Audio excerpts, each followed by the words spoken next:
Brasil tem um programa do Ministério da Saúde para a humanização do parto, do nascimento e também para a redução do número de cesáreas desnecessárias. Segundo a Organização Mundial da Saúde, o número fixado seria em 15% dos nascimentos para o caso de cesáreas. Mas também estamos discutindo de outras formas que permitam um nascimento mais humanizado, com incorporação da família e outras técnicas recentemente comprovadas. Para nos falar sobre isso, como andam esses programas no Ministério da Saúde, nós temos aqui conosco a presença da doutora Esther Vilela. Ela é médica obstetra e é a coordenadora da área técnica de saúde do Ministério da Saúde, a quem agradeço muito pela presença. Obrigada a você, Beto, por essa oportunidade de falarmos dessa estratégia do Ministério da Saúde. Vamos começar por essa questão das cesáreas desnecessárias, porque disso se trata, né? Há muito tempo o Ministério, em governos passados, já havia feito aquele pacto. Porém, nós percebemos, pelas informações médicas, que existem alguns obstáculos ainda para que essa redução se dê a contento. Quais são esses obstáculos? Então, para reduzir as cesáreas desnecessárias, nós temos que pensar na política toda de atenção ao parto e nascimento para um Brasil com as dimensões que nós temos, né? E nós falamos mesmo numa mudança de modelo. Precisa existir uma mudança de paradigma, porque para reduzir cesárea a gente precisa ter uma opção, né? Uma opção de um parto que seja, como você disse, humanizado, que tenha sentido para a mulher, para as famílias, para o pai dessa criança que vai nascer. Quer dizer, nós precisamos mexer hoje no que nós estamos ofertando como parto. Essas duas estratégias caminham juntas, portanto. Caminham juntas. É reduzir cesáreas e qualificar a atenção ao parto e nascimento.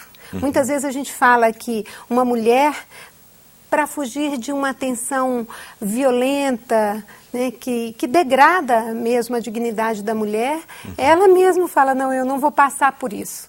Eu prefiro uma cesárea, e isso é o que muitas vezes acontece.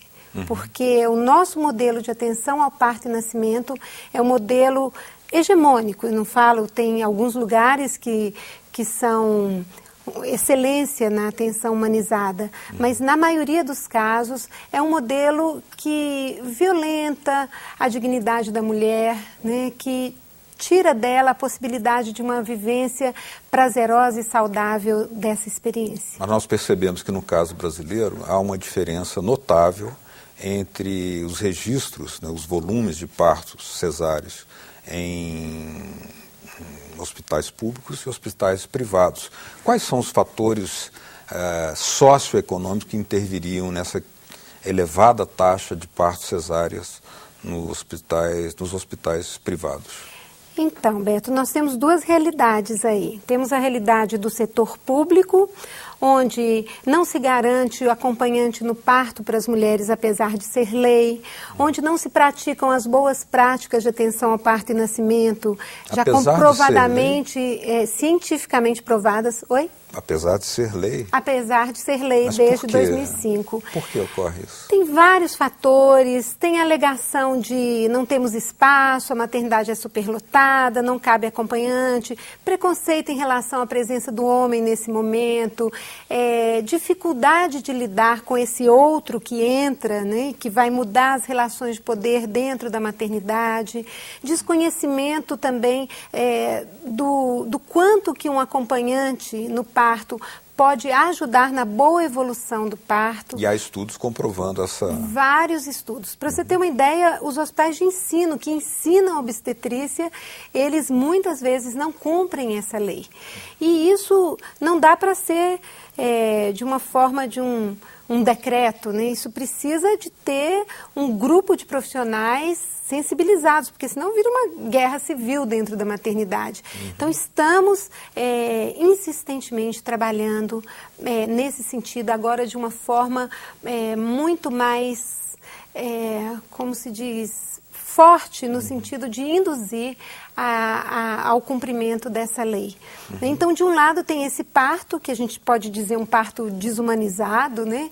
Que muitas vezes nós temos no serviço público, diga-se de passagem com ressalvas de alguns serviços que são maravilhosos no atendimento do parto, e do outro lado o modelo privado, que é um modelo violento também para a mulher, que é o modelo das cesáreas desnecessárias, agendadas, que tira da mulher a possibilidade da vivência da experiência do parto como uma experiência produtora de sentido, né, como produtora de saúde para ela e para o bebê, né, e que está trazendo uma outra epidemia, que é a epidemia dos bebês que nascem antes do tempo, de prematuros. Quais são os aspectos negativos da opção pela cesariana desnecessariamente, que nem sempre são divulgados da forma como deveriam ser divulgados? Quais os malefícios que elas podem trazer quando não são absolutamente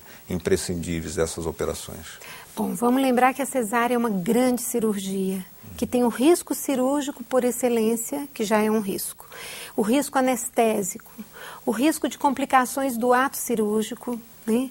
O risco de se tirar um bebê de forma prematura, e isso está acontecendo, é a epidemia oculta que estamos discutindo agora, epidemia desses bebês que não são grandes prematuros, são prematuros de 2, 3 semanas antes da maturidade, mas que têm causado agravos a essas crianças, que muitas vezes têm que passar pela unidade de terapias intensivas, e com isso todo o trauma, o estresse dessa internação que vai marcá-lo pelo resto da sua vida. Uma cesárea desnecessária, ela pode trazer mais riscos de, numa gravidez futura, a mulher ter mais complicações,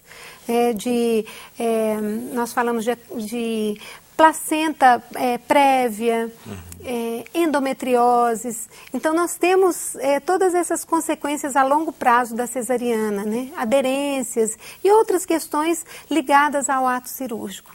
Hemorragia pós-parto mais frequente, depressão pós-parto e dificuldade de vinculação com o seu bebê.